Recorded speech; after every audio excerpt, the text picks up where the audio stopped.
Doug. Limu and I always tell you to customize your car insurance and save hundreds with Liberty Mutual. But now, we want you to feel it. Cue the emu music, Limu. Save yourself money today.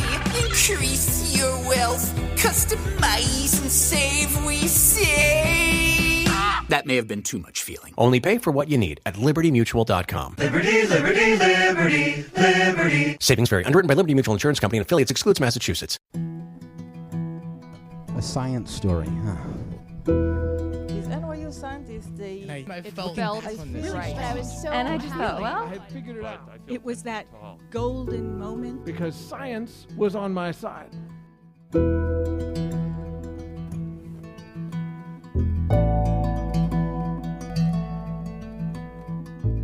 Hey everyone, welcome to The Story Clatter, where true personal stories about science help us explore just how weird, wonderful, and deeply human this world can be. I'm your host, Misha Gajewski, and happy October! This month, we're going to be delving into the spooky, gory, and terrifying sides of science. From near-death experiences to rotting carcasses, we're leaning hard into the Halloween experience. Don't worry, you probably won't have nightmares. Anyway, in today's episode, our storytellers come face to face with moments that could have gone very, very wrong. Get ready for some life or death drama told with the benefit of hindsight and a pulse. Our first story comes from Stephanie Galla. She's an assistant professor in avian biology at Boise State University, and our story was recorded last year at Boise State. Here's Stephanie.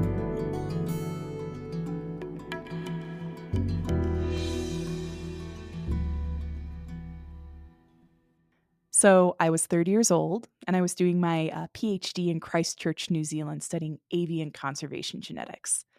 I had this really awesome opportunity to go to South America, to go to Cartagena, Colombia, to present our team's research to an international audience.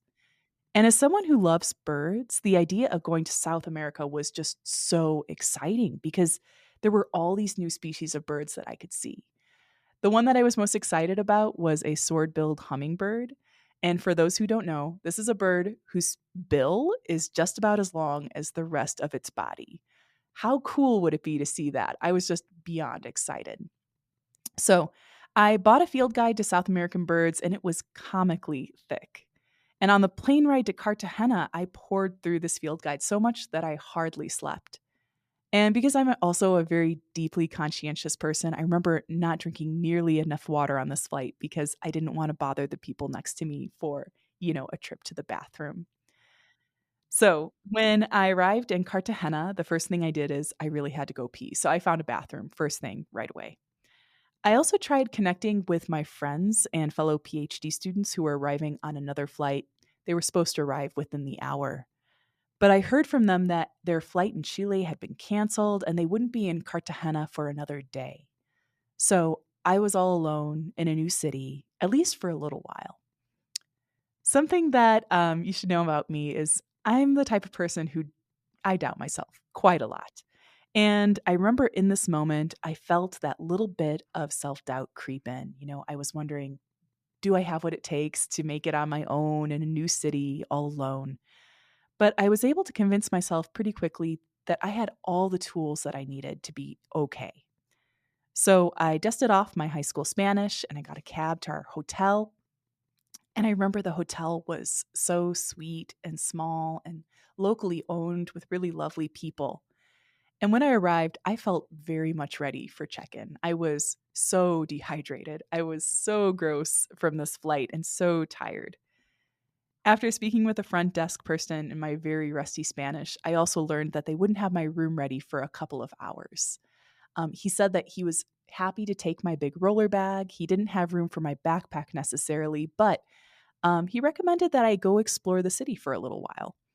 And I remember again feeling a little hesitant, will I be okay in this new city alone? But I also knew that if I was able to get a lay of the land, it might help before my friends arrived. So I took my first steps out into this new and vibrant city. I remember smelling the ocean breeze. The ocean was just a couple of blocks away.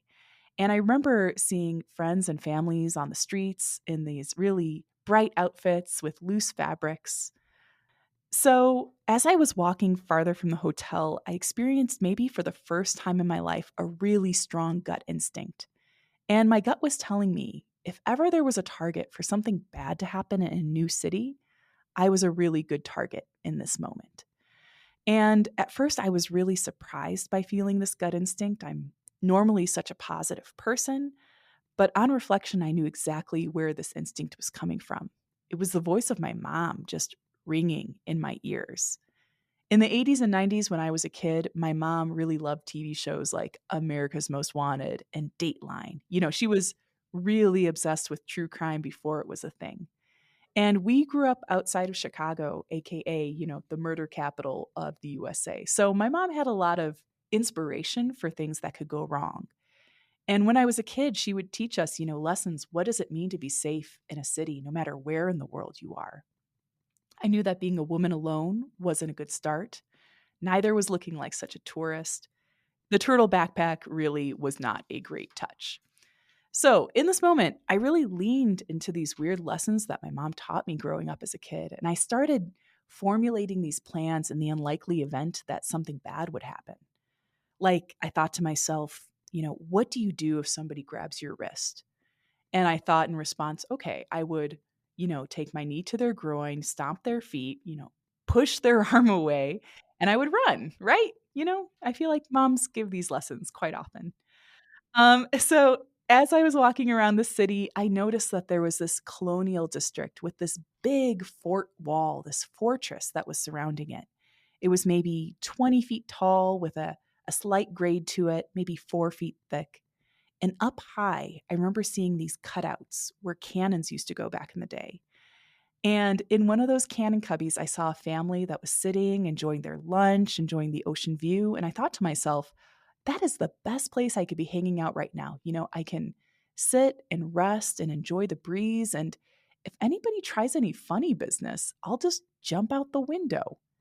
So anyway, I found my way over to this cannon cubby. And I gotta say, my time there was lovely.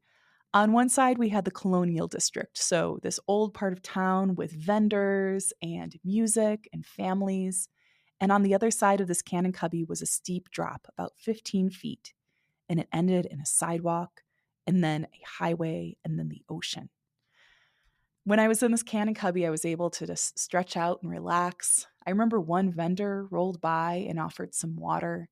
I politely declined and cracked open my huge bird book to identify these frigate birds that were soaring along the ocean. I remember a second vendor came by and we had a nice, lovely chat. I was able to stretch out and enjoy this beautiful cross breeze. This was really a wonderful place for me to relax and just what I needed after such a long flight. Eventually, a third person stopped by the cannon cubby, but as opposed to passing by, he sat right in the cubby with me and was blocking my exit. I noticed that he was mumbling something low and fast in Spanish.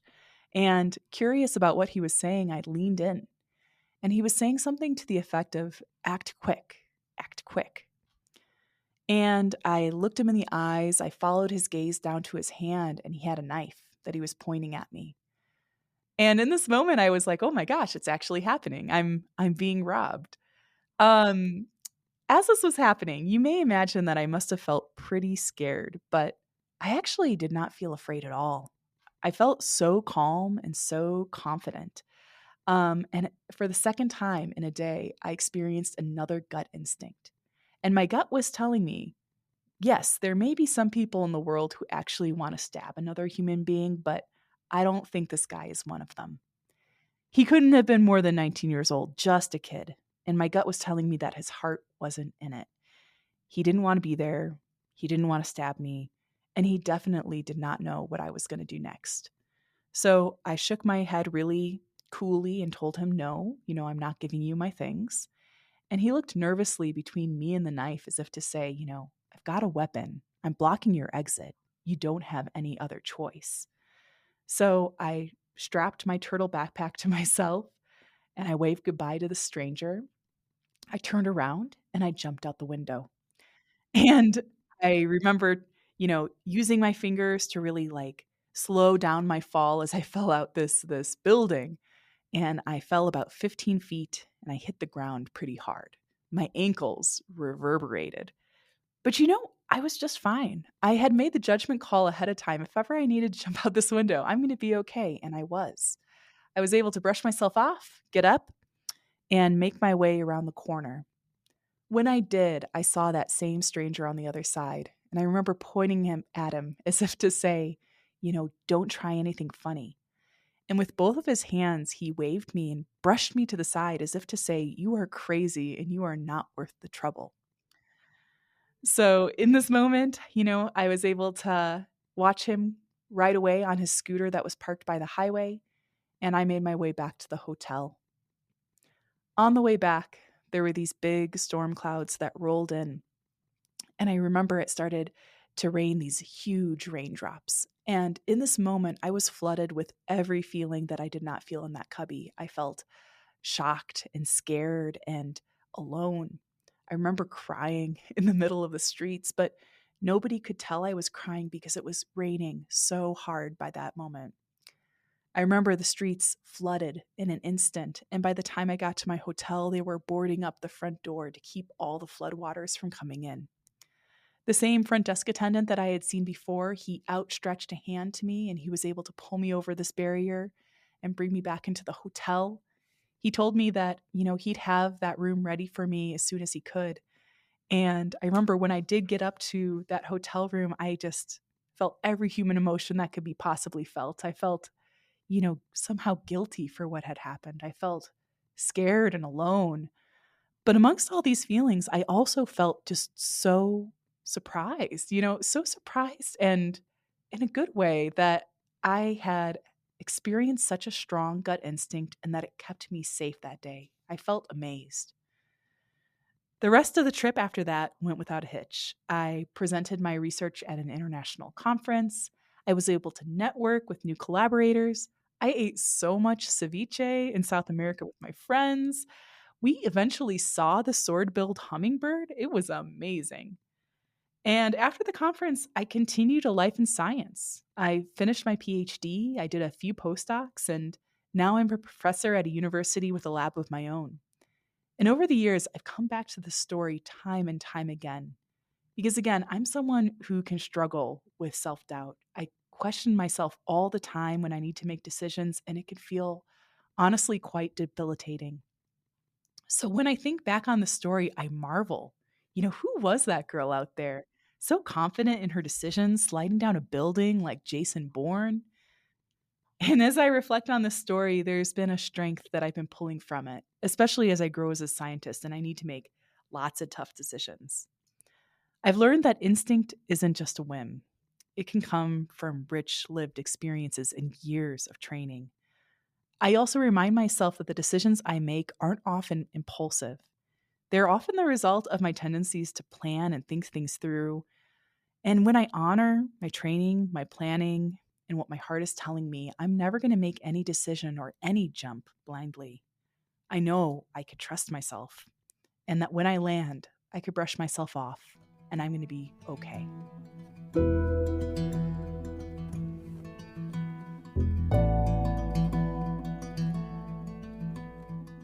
That was Stephanie, and I can't believe she not only confronted her mugger, but leapt out of a window like Tom Cruise. Totally badass. If you'd like to learn more about Stephanie, visit our website, storyclatter.org. Being a storyteller is just one way to make storyclatter happen, but not everyone loves the spotlight, and that's totally okay. If getting up on stage isn't your thing, supporting Storyclatter as a donor might be the perfect way to get involved.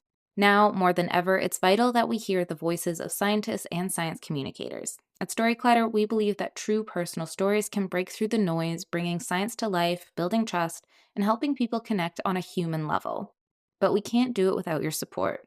Our donors are a big part of what makes this work possible. They help us produce the podcast, share meaningful stories, and spark the kinds of conversations that stick with you long after they're over. If you believe in the power of science storytelling, consider making a donation at storyclatter.org/donate. Most people give $10 a month, and every tax-deductible donation, big or small, helps keep Storyclatter going strong. Thank you for being part of our community.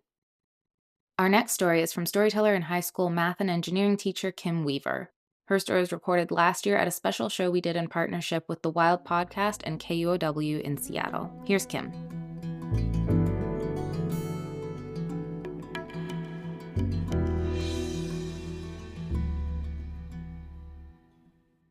You can learn a lot growing up way out in the country, surrounded by woods and fields, and nothing but dairy cows as neighbors. By the time I was 12, I learned how to drive, how to shoot straight, and how to gut out a deer. I learned how to tend a huge garden to help feed my family. I also learned how to entertain myself and how to be best friends with a farm dog.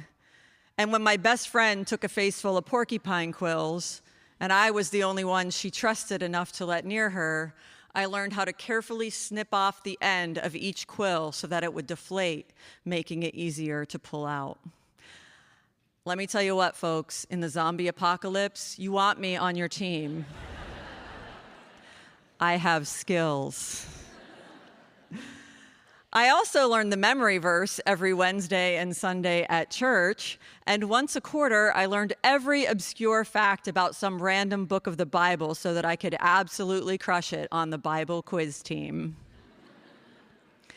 But there were limits on what you could learn and what it was okay to ask. All kids are naturally curious, and they ask things like, why is the sky blue? Or maybe even, why do bad things happen to good people? But I pushed it. Like, where exactly is hell? And who thought that that was a good idea? Or why was I born a girl when it was made very clear to me that everyone involved really would have preferred a boy? And one time I was very concerned that, birds live in the air and fish live in the water, and they both really love to eat worms that live in the ground, and that seems very inefficient to me. But the only answers that I could get from the adults around me were, it's all part of God's plan, or because God wants it that way. And even as a kid, I had a suspicion that what adults meant when they said that was, I don't know and I don't care. And sometimes I think they also meant, you're a really weird kid, But then I found science, or science found me. I was in an 8th grade science class, and my teacher, Mr. Lines, shout out to all the teachers in the audience, whoop, whoop. We were learning about stars, and I asked a question about sunspots and why they formed and also why they went away. And his face lit up, and he said, Kim, that's a great question. I don't think anyone knows yet. And my heart and my brain opened like a supernova. In science, the unknown was not unknowable. And questions, they weren't dangerous. Now, don't get me wrong. I still went to church twice a week. I got promoted to captain of the Bible quiz team. But at school, I also competed in the Science Olympiad, and I was the captain of the mathletes. For those of you who might not know, those are mathematical athletes that do math competitions. Yeah, that's a real thing. And I loved all the science, even the stuff that the other kids found boring or really confusing or just plain embarrassing. It's 10th grade, and the unit in biology class is reproduction. And probably because she's horrified to say these things out loud to a group of 10th graders, our teacher is having us go around the room and read a paragraph one at a time. And while I'm wrapped with the tension of things that were certainly never discussed at home, I'm equally horrified as my classmates say things like fallopian tubes and testes out loud. It's almost my turn, so I count ahead to see what amazing and horrifying science I'm going to have to read out loud. And I find my paragraph. And it says, if the male contributes a sperm that contains an X chromosome, the resulting child will be a girl. If the male contributes a sperm that has a Y chromosome, the resulting child will be a male. And I was like, okay, I'm horrified because I'm going to have to say the word sperm out loud twice. But also eureka, now I know why I'm a girl. And I'll just let you all imagine how that particular conversation went down at the family dinner table that night. Not a lot of people where I'm from go to college, but my teacher saw something in me, and I was very determined, and I earned a full scholarship. There I was on my way off to Bucknell University in Pennsylvania. Whoop, whoop. And while my family and my community were proud of me, they were also really worried that I was going to go off to the ivory tower and get all sorts of new and dangerous ideas. And wow, were they right. I wasn't even fully moved into my shared dorm room when I found out that my roommate, who was like a very statuesque, pale, suburban Ohioan woman, I found out that she was a vegetarian. Like a vegetarian. Where I'm from, that's just code for bad hunter, you know?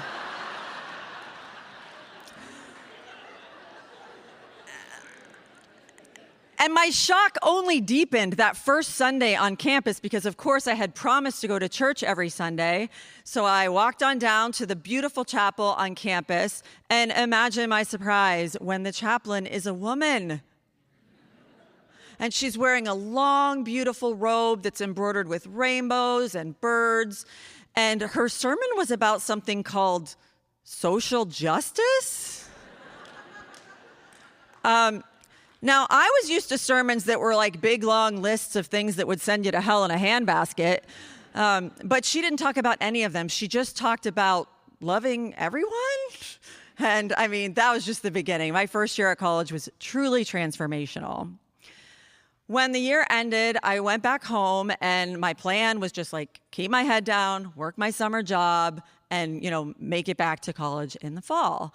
But people could tell that I was different. I didn't laugh at every joke. I didn't go to every single church function. And I didn't dismiss climate change and carbon dating as liberal hoaxes. People were talking. Some of them straight to my face about how my lifestyle was going to send me to hell. And I'm like, now I'm the one in the handbasket?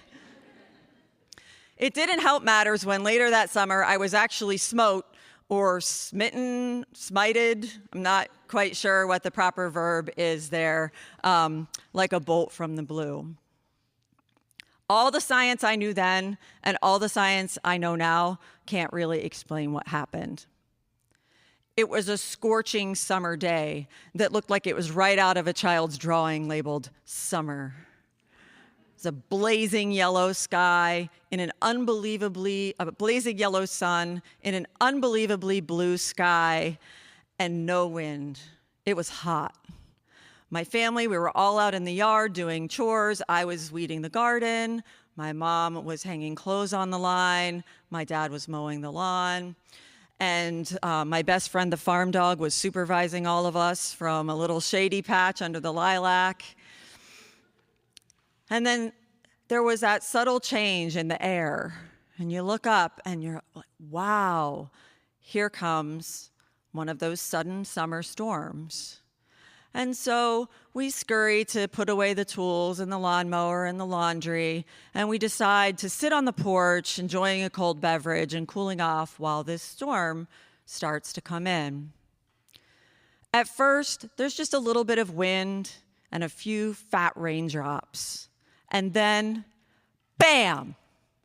The first bolt of lightning out of the sky avoids the house and all the trees, jumps over the clothesline and the truck, sneaks under the porch roof, ricochets off the metal lawn chair that my mom is sitting in, hits me straight in the chest. It flung me 10 feet. I was face down, no pulse, no breathing. I'm dead. You look a little worried. It's okay. I was revived. But if there were any doubts, they were resolved. I had been smited. And everybody was wondering, would this be what it took to set me back on the righteous path?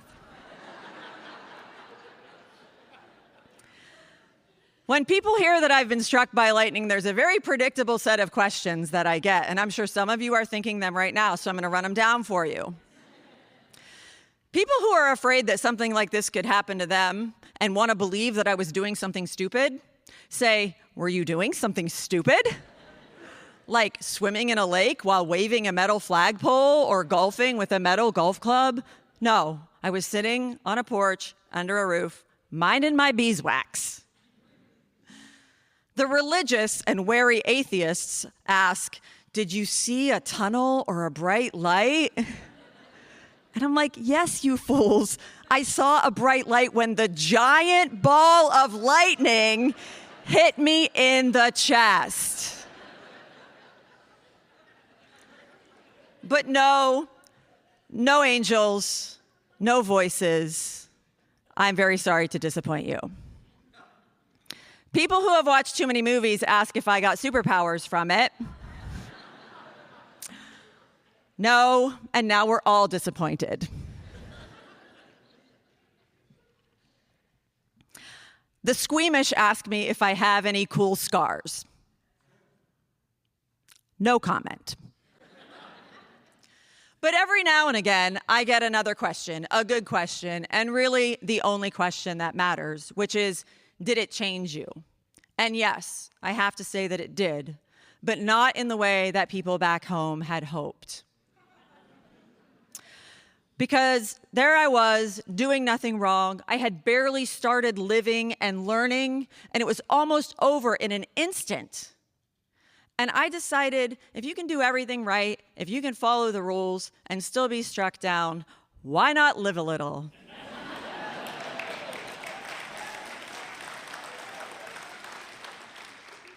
So I resolved to have a very interesting life. And that's what I did. I just went. I've earned 2 college degrees. I've lived on 3 continents. I served in the United States Peace Corps.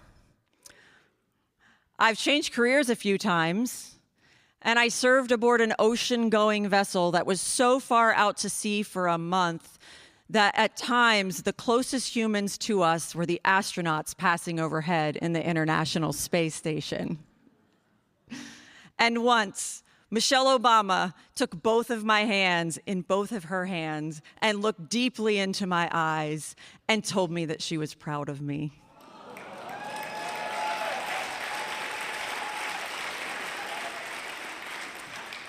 But my interesting life, that's another story. Thank you very much.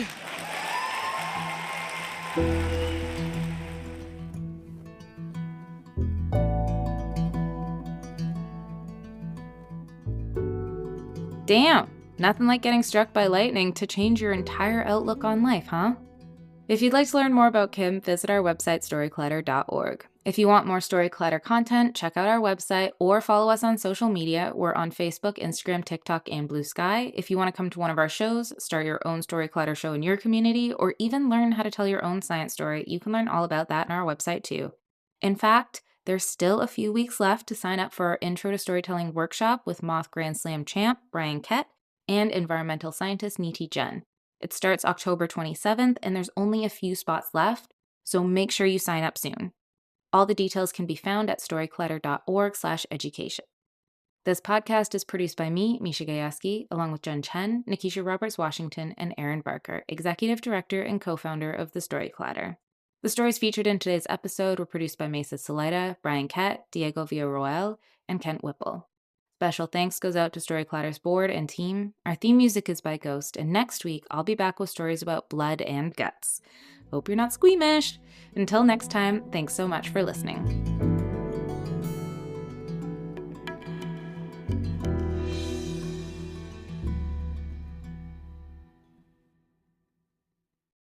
I know Storyclatter listeners love a good aha moment, and if you want one for yourself in everyday life, I've got a podcast for you. All the Hacks with Chris Hutchins. Chris has traveled the world, racked up millions of reward points, and sold 2 companies.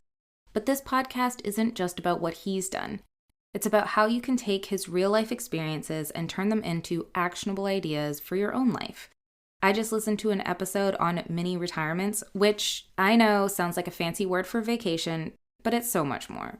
Chris and guest Jillian Johnsred break down exactly how to plan one, negotiating time off, managing costs, avoiding pitfalls, even making it work if you're self-employed. They even cover the tricky stuff like health insurance and logistics so you can actually make it happen. It was super practical and totally inspiring. So do yourself a favor, search for All the Hacks. That's All the Hacks in your podcast app, hit follow, and start upgrading your life today.